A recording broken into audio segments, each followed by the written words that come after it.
जय हिंद दोस्तों। इस वीडियो में मैं आपको इंडियन आर्मी की अग्निपथ एंट्री स्कीम के बारे में बताऊंगा। आप इस वीडियो को देख रहे हैं, इसका अर्थ ये है कि आप as Agniveer Indian army join करना चाहते हैं। मैं आपको इस फैसले के लिए बहुत बहुत बधाई देता हूं। मुझे पूरा विश्वास है कि अगर आप सिलेक्ट होते हैं तो आप आर्मी में अपने समय को एंजॉय करेंगे और इसके दौरान बहुत कुछ सीखेंगे भी। तो चलिए इस भूमिका के साथ आज के वीडियो की शुरुआत करते हैं।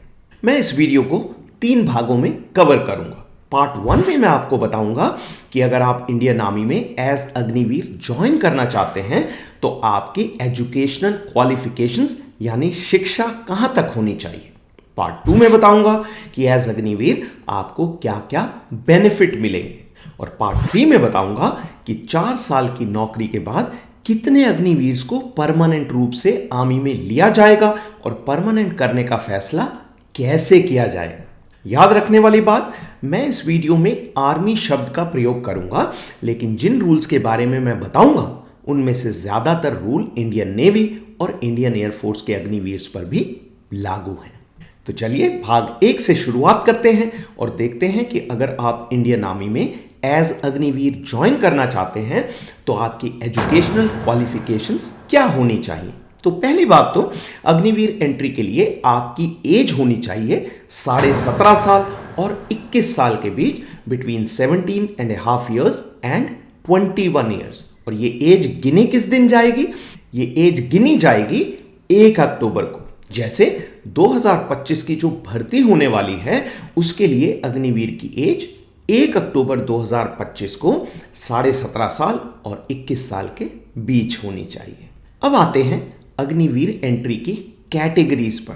तो अग्निवीर एंट्री 5 प्रकार की हैं जिन्हें आप अब अपनी स्क्रीन पर देख सकते हैं। Number 1, Agniveer general duty.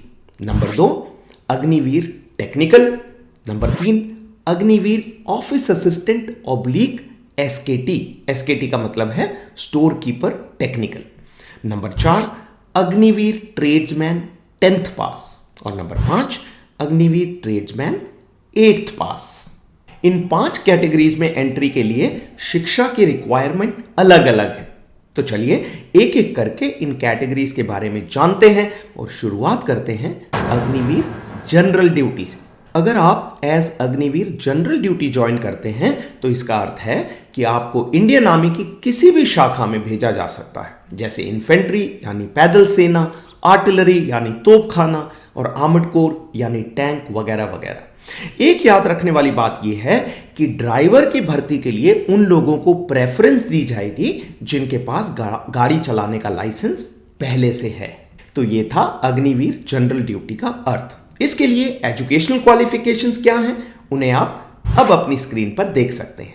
तो आप 10th पास होने चाहिए और 10th में 5 मेन सब्जेक्ट्स में मिलाकर आपके कम से कम 45% एग्रीगेट मार्क्स होने चाहिए और हर सब्जेक्ट में कम से कम 33% यानी 33% मार्क्स होने चाहिए।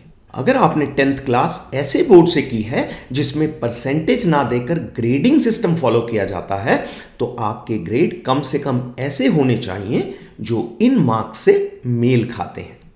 तो ये था अग्निवीर जनरल ड्यूटी। अब आते हैं दूसरी कैटेगरी पर जो है अग्निवीर टेक्निकल। अगर आप एज अग्निवीर टेक्निकल ज्वाइन करते हैं तो इसका अर्थ यह है कि आपको इंडियन आर्मी की टेक्निकल ब्रांचेस में भेजा जाएगा, जैसे कोर ऑफ सिग्नल्स या इलेक्ट्रॉनिक्स एंड मैकेनिकल इंजीनियर्स यानी EME या कोर ऑफ इंजीनियर्स वगैरह। इन ब्रांचेस में आपका काम टेक्निकल होगा, जैसे इक्विपमेंट को मेंटेन करना और रिपेयर करना, पुल बनाना और कम्युनिकेशंस वगैरह। और क्योंकि ये स्पेशलाइज्ड रोल है इसीलिए अग्निवीर टेक्निकल की शिक्षा की रिक्वायरमेंट भी अग्निवीर जनरल ड्यूटी से ज्यादा है। इन रिक्वायरमेंट्स को आप अब अपनी स्क्रीन पर देख सकते हैं। नंबर 1, आप 12th पास होने चाहिए और 12th में आपके सब्जेक्ट होने चाहिए फिजिक्स, केमिस्ट्री, मैथ और इंग्लिश। इन सभी सब्जेक्ट्स में मिलाकर आपके कम से कम 50% 50% एग्रीगेट मार्क्स होने चाहिए और हर सब्जेक्ट में कम से कम 40% यानी 40% मार्क्स होने चाहिए। या नंबर 2, आप 12th पास होने चाहिए और 12th में आपके सब्जेक्ट होने चाहिए फिजिक्स, केमिस्ट्री, मैथ और इंग्लिश। इसके अलावा आपने 1 साल का ITI कोर्स किया होना चाहिए और NSQF लेवल 4 के अंतर्गत वोकेशनल ट्रेनिंग को पूरा किया होना चाहिए। और या फिर नंबर 3, आप 10th पास होने चाहिए और 10th में आपके सब्जेक्ट होने चाहिए साइंस, मैथ और इंग्लिश। इन सभी सब्जेक्ट्स में मिलाकर आपके कम से कम 50% 50% एग्रीगेट मार्क्स होने चाहिए और इंग्लिश में कम से कम 40% यानी 40% मार्क्स होने चाहिए। और 10th क्लास के बाद आपने 2 साल का ITI कोर्स या 2 साल का डिप्लोमा किया होना चाहिए। तो अगर आप इन तीनों में से किसी भी क्वालिफिकेशन को हासिल कर चुके हैं तो आप अग्निवीर टेक्निकल कैटेगरी के लिए एलिजिबल हैं। अब आते हैं तीसरी कैटेगरी पर, जो है अग्निवीर ऑफिस असिस्टेंट /SKT यानी स्टोर कीपर टेक्निकल। अगर आप as Agniveer office assistant /SKT join करते हैं तो आपको इंडियन आर्मी में ऑफिस क्लर्क या स्टोर्स को मेंटेन करने का काम मिलेगा। यह भी पढ़ाई लिखाई वाला काम है और इसकी क्वालिफिकेशंस भी अग्निवीर जनरल ड्यूटी से ज्यादा है। और वो क्या है? वो ये है कि आप 12th क्लास पास होने चाहिए। 12th में आपके सब्जेक्ट्स कुछ भी हो सकते हैं, साइंस, आर्ट्स या कॉमर्स, लेकिन सभी सब्जेक्ट्स में मिलाकर आपके एग्रीगेट मार्क्स कम से कम होने चाहिए 60%, 60% और हर सब्जेक्ट में कम से कम मार्क्स होने चाहिए 50% यानी 50%। अब आते हैं चौथी कैटेगरी पर, जो है अग्निवीर ट्रेड्समैन 10th पास। अगर आप इस कैटेगरी में ज्वाइन करते हैं तो आपको इंडियन आर्मी में ट्रेड्समैन का काम मिलेगा, जैसे शेफ यानी कुक या बार्बर यानी नाई या स्टोर मैनेजमेंट, जिसमें आप स्टोर कीपर की स्टोर मेंटेन करने में मदद करेंगे। इस एंट्री के लिए आप 10th पास होने चाहिए और हर सब्जेक्ट में आपके कम से कम 33% 33% मार्क्स होने चाहिए। और अंत में आते हैं 5वीं कैटेगरी पर, जो है अग्निवीर ट्रेड्समैन 8th पास। अगर आप इस कैटेगरी में ज्वाइन करते हैं तो आपको इंडियन आर्मी में सफाई कर्मचारी या मेस वेटर जैसे काम मिलेंगे। इस एंट्री के लिए आप 8th पास होने चाहिए और हर सब्जेक्ट में आपके कम से कम 33% यानी 33% मार्क्स होने चाहिए। तो ये थी अग्निवीर की 5 कैटेगरीज। याद रखने वाली बात यह है कि आप इनमें से ज्यादा 2 कैटेगरीज में अप्लाई कर सकते हैं। अगर आप ऐसा करते हैं तो आपको दोनों कैटेगरीज के लिए रिटन टेस्ट अलग अलग देना पड़ेगा, क्योंकि इन कैटेगरीज में क्वेश्चन पेपर का स्टैंडर्ड अलग अलग होता है। लेकिन फिजिकल फिटनेस और मेडिकल टेस्ट एक ही बार होगा। दूसरी याद रखने वाली बात यह है कि आप 2 अग्निवीर कैटेगरीज के अलावा एक और रेगुलर कैटेगरी में भी अप्लाई कर सकते हैं। और ये रेगुलर कैटेगरीज क्या है? ये हैं RTJCO यानी रिलीजियस टीचर, सिपाही नर्सिंग असिस्टेंट और सिपाही फार्मा। RTJCO आर्मी की यूनिट्स में एज धर्मगुरु पोस्ट किए जाते हैं और सिपाही नर्सिंग असिस्टेंट और सिपाही फार्मा आर्मी मेडिकल कोर में ज्वाइन करते हैं। लेकिन इस वीडियो में हम सिर्फ अग्निवीर एंट्री पर ही चर्चा करेंगे। तो ये था पार्ट 1। अब आते हैं पार्ट 2 पर और देखते हैं कि अग्निवीर को नौकरी के दौरान पे, अलाउंसेस और अन्य बेनिफिट्स क्या क्या मिलेंगे। तो जहां तक पे एंड अलाउंसेस का सवाल है, अग्निवीर को पहले साल में टोटल पे मिलेगी करीब 4.76 लाख रुपीस, 4,76,000 रुपए, जो कि बढ़ते बढ़ते चौथे साल में हो जाएगी 6.92 लाख रुपीस यानी 6,92,000 रुपए। इस पे के डिटेल्स को आप अब अपनी स्क्रीन पर देख सकते हैं। तो पहले साल में आपको हर महीने मिलेंगे 30,000 रुपए पे प्लस बाकी अलाउंसेस। दूसरे साल में 33,000 रुपए प्लस अलाउंसेस, तीसरे साल में 36,500 रुपए प्लस अलाउंसेस और चौथे साल में 40,000 रुपए प्लस अलाउंसेस। लेकिन याद रखने वाली बात यह है कि ये सब पैसे इन हैंड नहीं मिलेंगे। इसमें से 30% अमाउंट जो है वो आपको 4 साल बाद मिलेगा, जब आप आर्मी से डिस्चार्ज होंगे। तो आप अपनी पे के डिस्ट्रीब्यूशन को अब अपनी स्क्रीन पर देख सकते हैं। तो जैसा कि मैंने बताया, पहले साल में 30,000 रुपए में से 30% यानी 9,000 रुपए कट जाएंगे। इन 9,000 रुपए को आपके एक सरकारी सेविंग अकाउंट में डाल दिया जाएगा, जिसे कहते हैं सेवा निधि अकाउंट। अच्छी बात यह है कि जितना अमाउंट आपका कटेगा उतना ही सरकार भी सेवा निधि में डालेगी। तो पहले साल में आपकी टोटल मंथली पे हो जाएगी 39,000 रुपए सरकार के 9,000 रुपए को मिलाकर। और ये हैं डिटेल्स बाकी 3 सालों की पे के। इन्हें आप वीडियो को पॉज करके पढ़ सकते हैं और इनका स्क्रीनशॉट लेकर अपने फोन में भी रख सकते हैं। अब अगला सवाल यह है कि आपको 4 साल बाद रिटायरमेंट के समय सेवा निधि से कितना पैसा मिलेगा। तो अगर आप कैलकुलेट करेंगे तो आप देखेंगे कि आपने 4 सालों में सेवा निधि के लिए खुद से कंट्रीब्यूट किया है 5,02,200 रुपए, 5,02,200 रुपीज। और इसी प्रकार सरकार ने भी उस अकाउंट में 5,02,200 रुपए डाले हैं। इस 10,04,400 रुपए पर ब्याज लगाकर आपको करीब 11,71,000 रुपए, 11,71,000 रुपीज डिस्चार्ज के समय मिल जाएंगे। इस सेवा निधि के पैसे पर इनकम टैक्स नहीं लगेगा। लेकिन याद रखने वाली बात यह है कि ये 11,71,000 रुपीज तभी मिलेंगे जब आप 4 साल की नौकरी कंप्लीट करके जाते हैं। ऐसी 2 परिस्थितियां हो सकती हैं जब आपको यह पैसा नहीं मिलेगा। पहली कंडीशन है अगर आप 4 साल से पहले अपनी रिक्वेस्ट पर नौकरी छोड़कर जाते हैं, तब आपको अपना कंट्रीब्यूशन तो ब्याज के साथ वापस मिल जाएगा, लेकिन सरकार ने जो सेवा निधि में पैसा डाला है वो नहीं मिलेगा। और दूसरी परिस्थिति है अगर आप 4 साल के बाद रेगुलर कार्डर में एब्जॉर्ब हो जाते हैं, यानी आपकी नौकरी जारी रहती है। इस केस में भी आपको अपना कंट्रीब्यूशन तो ब्याज के साथ वापस मिलेगा, लेकिन गवर्नमेंट ने जो सेवा निधि में कंट्रीब्यूट किया था वो नहीं मिलेगा। लेकिन जैसा मैंने कहा आपकी नौकरी जारी रहेगी। तो ये तो हो गए पे के डिटेल्स। अब आते हैं कुछ और अलाउंसेस और बेनिफिट्स पर जो अग्निवीर्स को नौकरी के दौरान मिलेंगे। तो ऐसे 8 बेनिफिट हैं जो अग्निवीर्स के लिए लागू हैं, और वो 8 बेनिफिट इस प्रकार हैं। Number 1, travel allowance. अग्निवीर्स को हर साल 30 दिन की छुट्टी मिलेगी। उस लीव पर घर जाने के लिए रेलवे वारंट मिलेगा, जिस पर आप फ्री में ड्यूटी स्टेशन से घर और घर से वापस ड्यूटी स्टेशन यात्रा कर सकते हैं। Number 2, risk and hardship allowance. ये अलाउंस तब मिलता है जब सैनिक फील्ड एरिया या हाई एल्टीट्यूड एरिया वगैरह में पोस्टेड होते हैं। तो बाकी सैनिकों की तरह अग्निवीर्स को भी रिस्क एंड हार्डशिप अलाउंस मिलेगा। यह अमाउंट अलग अलग एरिया में अलग अलग होता है।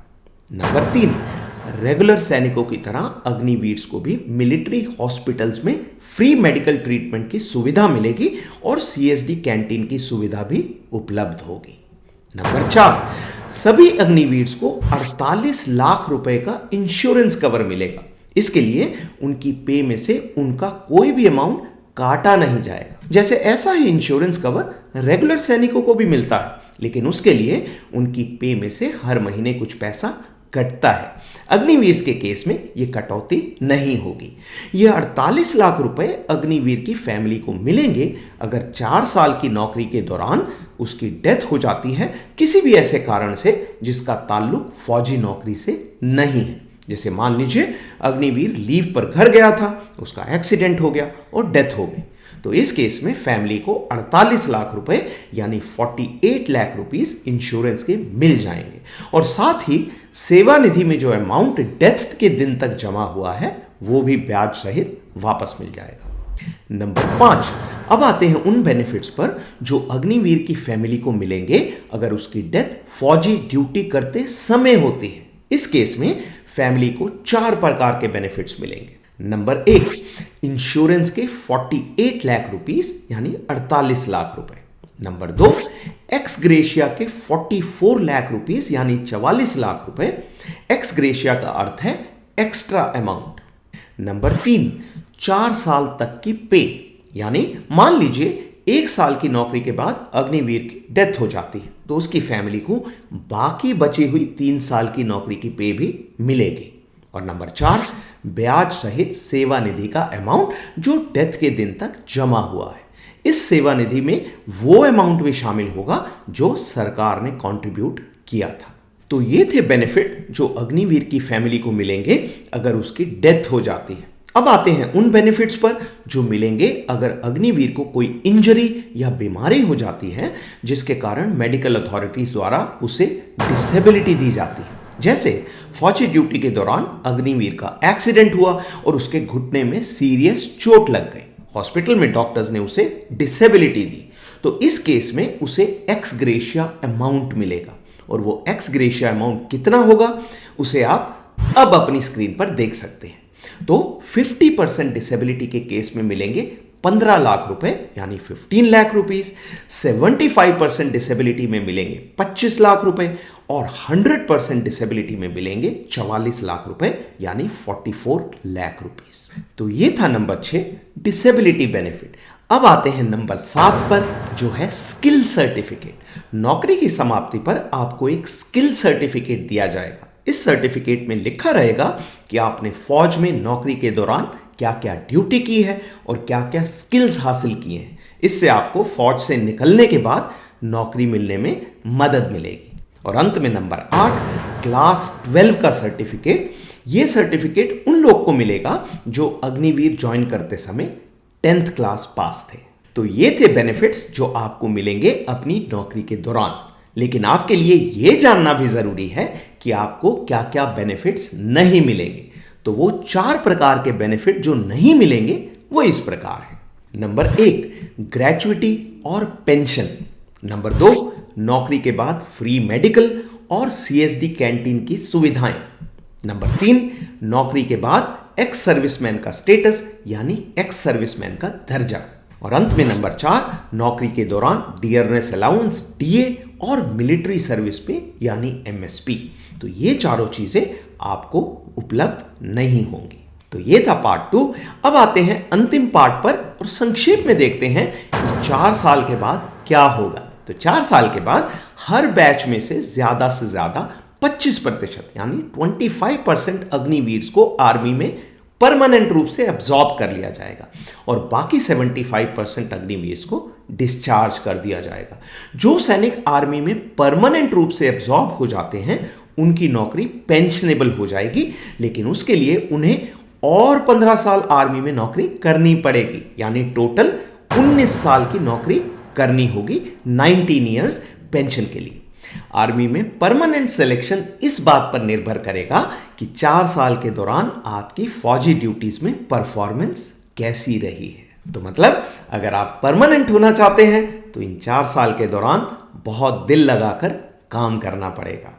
तो ये था आज का वीडियो। मैंने आर्मी हेडक्वार्टर के अग्निवीर ब्रोशर को इस वीडियो की डिस्क्रिप्शन में डाल दिया है। इस ब्रोशर में अग्निवीर एंट्री की सभी बातों को संक्षेप में बताया गया है। आप इसे डाउनलोड करके पढ़ सकते हैं। अब इंपॉर्टेंट सवाल आता है कि आप अग्निवीर एंट्री के लिए अप्लाई कैसे कर सकते हैं। तो इसके लिए आपको जॉइन इंडियन आर्मी की वेबसाइट में रजिस्टर करना होगा। रजिस्ट्रेशन की इस प्रक्रिया को हम अगले वीडियो में जानेंगे। तब तक अपना ख्याल रखें और स्वस्थ रहें।